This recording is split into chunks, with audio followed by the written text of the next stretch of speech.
The Bulls have lost 7 of their last 9 now and continue to fall in the standings, so I decided that it's time that I finally make another video. I apologize, it's the end of the quarter for me, so I'm a little busy, but I have time for this one, as the Bulls now have dropped 2 of their games in this West Coast trip. So now they lost to the Kings in the previous game, which was a horrible loss, and now they lost to the Utah Jazz tonight, which honestly, I mean, if you just put this in isolation, this isn't too bad of a loss because this Jazz team is very good. But at the end of the day, it is still pretty disappointing because there were some bad things happening in this game. And Bulls, I thought, had a chance in this one until Donovan Mitchell put up 25 in the third quarter, which we'll talk about that in a little bit. But I really want to talk about the Bulls' expectations for this season, because a lot of people are really confused with this Bulls team because, they all of a sudden they shot up to first place and they were holding first place for a while in the Eastern Conference, and even I was shocked. I had this Bulls team between 4 and 6, finishing around there in the Eastern Conference. I expected them to be a playoff team. I did not expect them to be anywhere near the top of the Eastern Conference standings at all this season. I did not expect them to be first. If you told me that the Bulls were going to be in first place at some point in this season, I would have said you're crazy. I would have said that you're absolutely out of your mind. But they did that. So it raised the expectations for this team. But we need to understand that this Bulls team went from being a very bad team last season, 31-41 record in a shortened season, to now all of a sudden people are thinking, oh, they should be a contender now with this team. They were in the top of the Eastern Conference. They should be a contender. And that's just not how that's supposed to go. This Bulls team is not meant to be a contender. If this Bulls team somehow actually got out of the first round, I would have said that's even better of success of the season than if the Bulls just straight up made the playoffs. Like the goal for this season was the Bulls needed to make the playoffs, and a lot of people had this Bulls team in the 9th and 10th spots in the play-in tournament. I'm like, no, I don't think they're going to be that bad, but I do expect them to hover around the 4 and 6 mark, and that's where they are right now. So I think a lot of people have this team's all like their expectations confused because, yeah, we may be losing against some of the best teams in the NBA, but we were not expected to win against those teams either, right? We're not expected to win against the Milwaukee Bucks. They're the reigning champions. We're not expected to win against the Philadelphia 76ers. They're going for the chip. This team is not meant to win the championship. And so losing a game to the Utah Jazz, which is a team that is supposed to win the championship, in their eyes at least, and we beat this team earlier this year, by the way. I mean, I would have been absolutely shocked if this team won 2-0 against this Jazz team this season. There's no way that was going to happen. So let's just remind ourselves that if this Bulls team even made the playoffs, and I'm talking like we didn't even have to go through the play-in tournament, the city of Chicago would have been absolutely rejoicing, considering the fact that this Bulls team was expected to be a play-in team and not even make it in a top 8. This Bulls team was supposed to be 9th and 10th, but instead, though, because their record shot up so high and they went on a 9-game winning streak, and DeMar DeRozan's exceptional performance has been fantastic this year, all of a sudden the expectations changed, and I'm blaming the media, specifically Chicago Bulls postgame, Goff, Kendall Gill, Will Purdue. I mean, these guys kind of made it look like this Bulls team is a contender. Now I'm like, this team is not a contender. Even when this Bulls team was on this 9-game winning streak and they were at the top of the Eastern Conference, I'm like, this Bulls team is not a contender. I don't know what you guys are thinking, but yeah, they've exceeded my expectations, but now I think they're finally coming back down to earth. But at the end of the day, they're not a contender. They're not beating the Bucks. They're not beating the Brooklyn Nets when healthy. Like, that's not how this team's supposed to go. And again, we went from not even in a play-in team type team from last season to all of a sudden now we've completely changed the roster to it's a completely new team. We're in the playoffs right now. We're the 5th seed. That's a success. I mean, you jumped up a bunch of places in the standings where you're supposed to be a winning team this year, which you are. You're supposed to be the teams you're supposed to be, which the Bulls have done for the most part this season. Yes, there are some disappointing losses, but it happens to all of us. But now it's like, okay, you're back. You're kind of coming back down to earth. You're kind of where, if the Bulls finish 5th, I guarantee you a lot of people, if like let's say the Bulls weren't at the top of the Eastern Conference all season and they finished 5th somehow, the entire city of Chicago would be rejoicing. But now, because the expectations changed thanks to the media, a lot of fans are upset right now. And I tweeted out a long time ago that this Bulls team is not a contender. I tweeted out right before Caruso came back that this team is not a contender, and yet now finally people are starting to understand that. Lonzo and Caruso coming back does not make this team a contender. It makes this team better, but they're not a contender. Let's make this very, very clear. So let's talk about this game, and then I'm going to wrap up this video talking more about the expectations for the Bulls for the rest of the season, as they have a horrible schedule coming up. And then I want to make another video later on and talk about Vucevic, because while I do think a lot of Bulls fans are really pissed off at Vucevic, and I think some of it is deserved, but let's be real here. The Chicago Bulls defense, the poor defense, is not because of Vucevic. He doesn't help, but the reason for this poor defense is on everybody. You don't have the 29th ranked defense over like a couple periods or a couple months because of one guy. This entire defense is awful right now. And I'm saying everybody. And even Alex Caruso tonight didn't look too good tonight. So the entire defense is on everybody, but it's not solely on Vucevic. I'm going to make a video on Vucevic specifically because it's going to be interesting to see what the Bulls do for the future with him. But he's right now the third option, which is a serious adjustment for him. And number two, the poor defense is not because of him. Yes, there are points where he needs to be better on defense, but it's his poor defense the poor defense is not because of him. I actually think Vucevic on defense has actually been pretty decent this season. And a lot of people disagree with me on that, but I'm going to tell you why in a different video, which I'll make later. Let's talk about this game quickly and move on. So, this game I thought right here was very close for the Bulls. First half I thought was actually pretty exceptional because, again, you're playing in Utah, which is a hard place to be. The Jazz were hitting their three-pointers a little bit early, and it was like, oh, crap, it looks like it might be one of those games. But the Bulls kind of hustled back in. They got some loose balls. They were able to convert on some fast break opportunities. So I was like, okay, good job. You got yourself back in the game. And really, honestly, look at the numbers. I mean, you had less turnovers than the Jazz. You had 28 assists, which is usually good for the Bulls. Remember, if they hit 25 or more assists, it's usually a win. The rebounds obviously don't look amazing, but they did a pretty decent job considering the Jazz have Rudy Gobert. But I mean, honestly, you look at this, it's like the Bulls, they seemed okay, but it wasn't that good. And the fact that they were within 5 at a halftime, I'm like, okay, you know what? It's not horrible. So I think it was within 8 or whatever it was at halftime, but it wasn't horrible. And I thought it was definitely gettable for the Bulls. As we saw in the third quarter, they tied it up. Then Donovan Mitchell went off. And this is where I'm pretty upset right now at Billy Donovan. And again, we can't complain too much about Billy Donovan because we had Jim Boylan as head coach, and that was obviously just a tragedy. But when a player is going off and absolutely just destroying you, like, the Steph Currys of the world or whoever it is, right? In this case, it was Donovan Mitchell, who just could not miss from three-point range in the third quarter. He had 25 points in that third quarter. You need to get the ball out of his hands. It's as simple as that. It's very simple defense. Get the ball out of his hands. Make someone else hit a wide open three-pointer. Make someone else shoot the ball. Make someone else make decisions with the basketball. It's that simple. And this drop defense, I'm not the biggest fan of it either. I like it in general if you have the right pieces around you, which in case Lonzo and Caruso, right? But the Bulls only have Caruso right now. You don't have Lonzo Ball out there. So this drop defense is very, very hard to play when you don't have the right personnel. And instead, though, you saw that this Bulls team is just continuing to play the drop defense without their two best defenders. And I'm starting to really get sick of this because Donovan just keeps saying, like, you got to do better, you got to get through the screen. And I'm like, we don't have the personnel to do that right now. And I'm going to show you right here. Like, there is a switch here because Caruso started on Donovan initially, but then a switch happened, which for some odd reason Donovan wants us to do that, which I don't understand. If you're going to play the drop, you can't be switching so easily. And it's a very simple switch. So you got Kobe White stuck on Donovan Mitchell right here, and now it's just a chin cut to then a handoff with Hassan Whiteside, so not even Rudy Gobert. And I'm like, you got to double team him. Get the ball out of Donovan Mitchell's hands. Make him throw it to Hassan Whiteside. Make Hassan Whiteside do something with the basketball. But instead, you see here, look how far Vucevic is down here. This is unacceptable already. Right when Donovan Mitchell is getting that ball, Vucevic needs to be up here. This is the drop. This is the definition of the drop. And I think actually Kobe White does a pretty decent job of getting through this screen. He could do better, but he does a pretty decent job. He stays on Donovan Mitchell's hip. So what happens then? Mitchell's on an absolute hot streak, so he just rises up. Doesn't matter where Vucevic is at this point. If he wasn't here to cut it off initially, it's already too late. And what happens? Donovan Mitchell, he hits the three. It just doesn't make sense to me. I'm like, if you're Billy Donovan, you have to stop Donovan Mitchell right now. He's the only guy on the Utah Jazz that is hitting shots.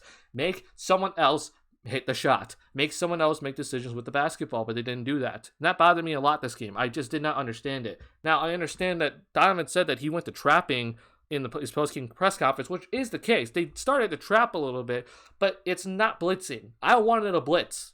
I wanted the absolute just blitz Donovan Mitchell at the top of the key, make him back up with the basketball, and then try to make him do an over the head pass. That's what I wanted.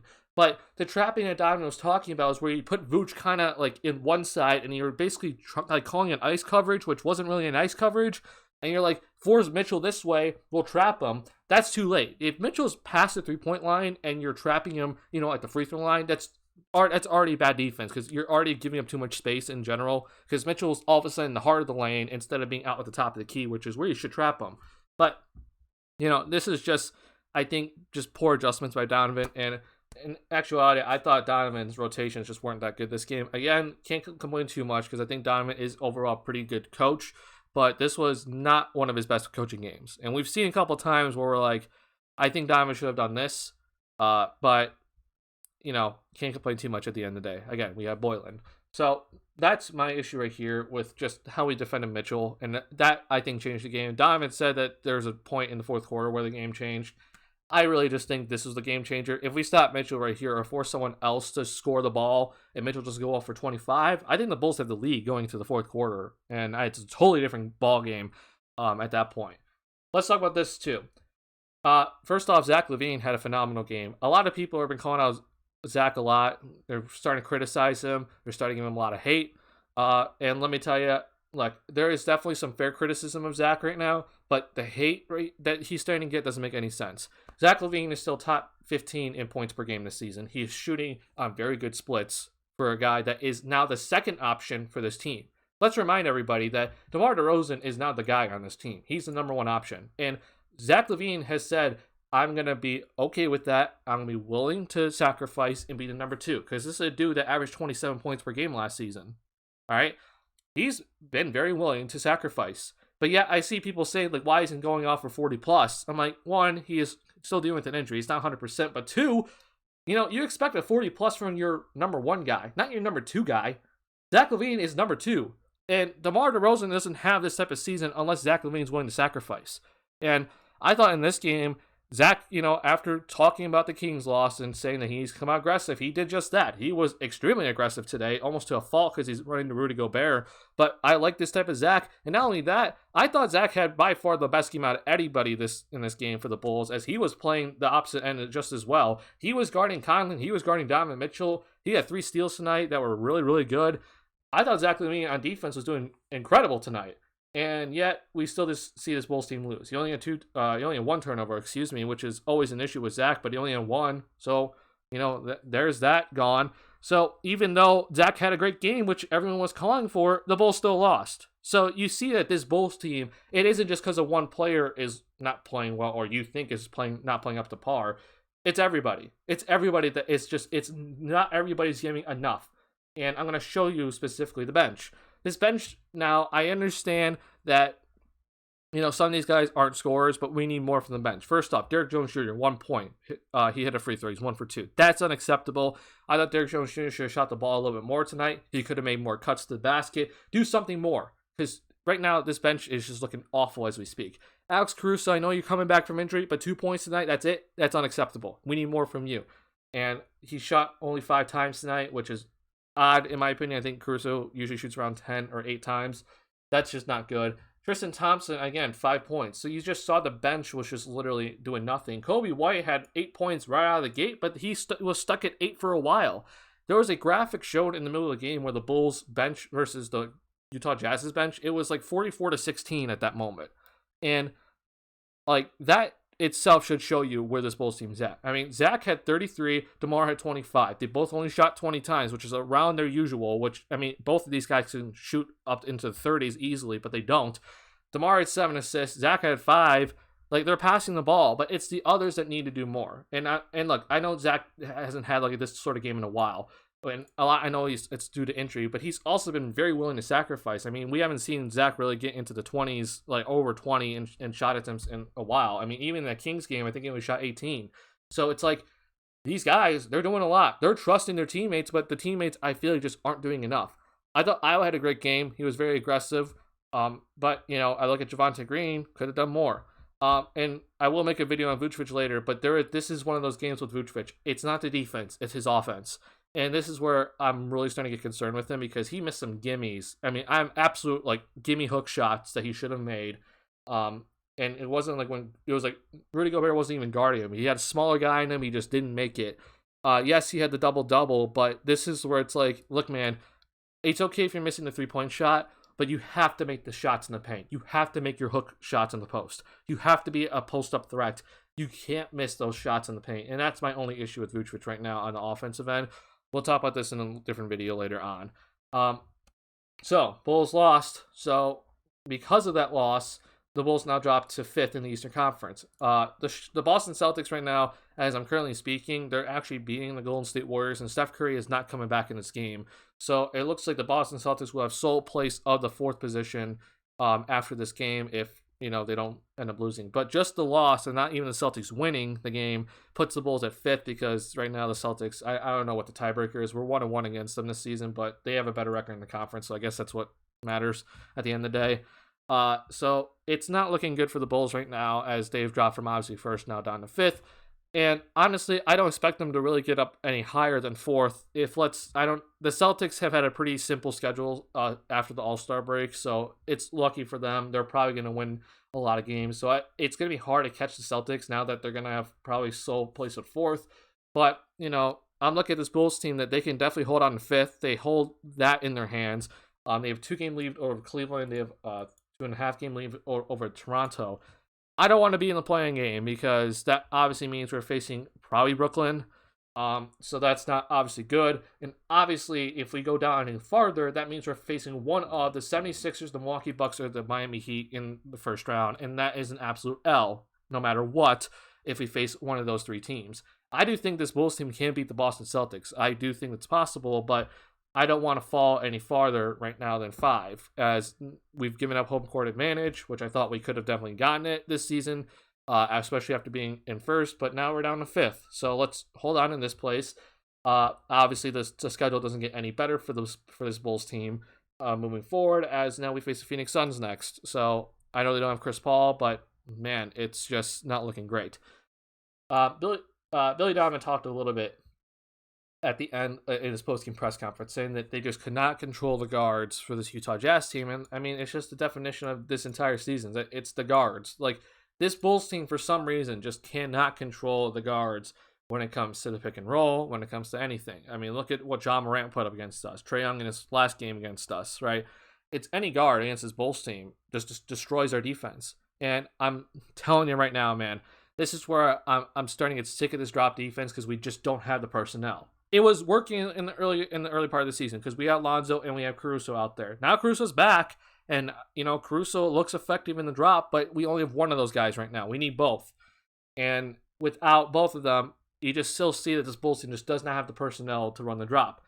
I've been calling for something different. I mean, with Tristan Thompson out there, we kind of see a little bit of like a blitz, but it's not all the time. I think this Bulls team should run like an ice coverage. I really think that could definitely help this Bulls team a little bit.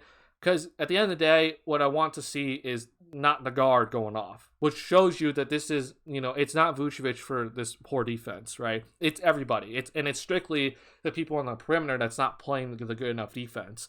So it's really on these guards to either really work well with this drop defense, or you're going to have to start seeing that I want to see some changes, because this drop, like this pick and roll issue has been an issue since last season, since Billy Donovan has gotten here.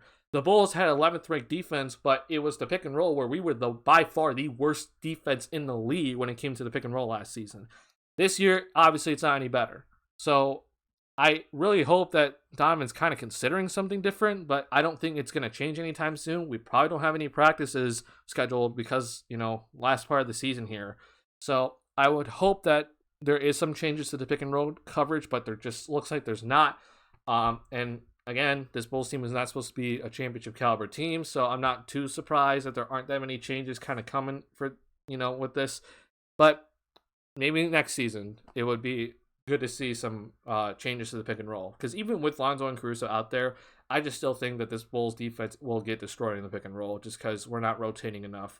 And the scheme just seems like no one understands it right now. So that's my overall thoughts on that. Look out for a video about Vucevic coming out soon because I do want to talk about him and his future with this Bulls team. I do think he's getting way too much hate and doesn't deserve it, but it is something to talk about with him moving forward because I do think it is a subject that Bulls fans will be interested in. As you know, I said this Bulls team is not supposed to be a contender this year. They just weren't. It's the end of. It's just the absolute truth. And look what's happened. I mean, we're finally coming back down to earth. We're now in fifth, which is pretty good if we were thinking back to the preseason where we thought this Bulls team would be. So let's just keep that in mind. But when it comes to the future of this team, which I think next season is where this Bulls team needs to actually start hitting contention level status, things might be a little bit different from here on out. That's all I have for you guys in this video. Hope you guys enjoyed. Thank you guys so much for watching. If you did like the video, make sure you hit that like button. If you're new to the channel, hit that subscribe button. I'll see you guys in the next one. Peace.